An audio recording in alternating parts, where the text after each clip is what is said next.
At Haggai Truck Center, we test before we replace. Suspect the pump head? Test first. Here's how.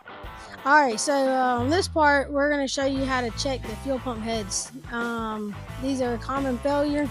So what you do, alright, so these are going to be kind of snug on here. You can't just pull them off, so kind of grab it, give it a little pull up, and they'll come off. Sometimes these are down.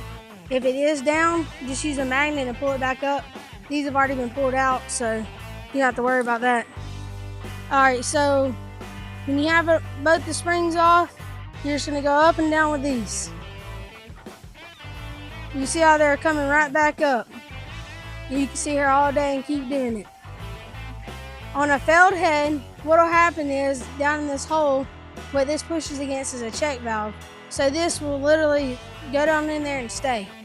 I'll show you that in another one so you'll see what a bad head looks like.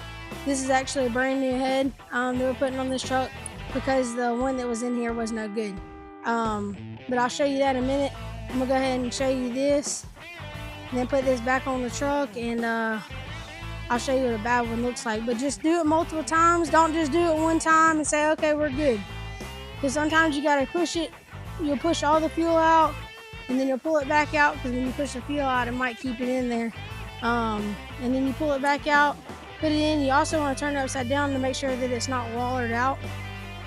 So you turn it upside down, try it. It's good. Flip it back around, and you're good to go. This head's perfectly fine, so it can be installed.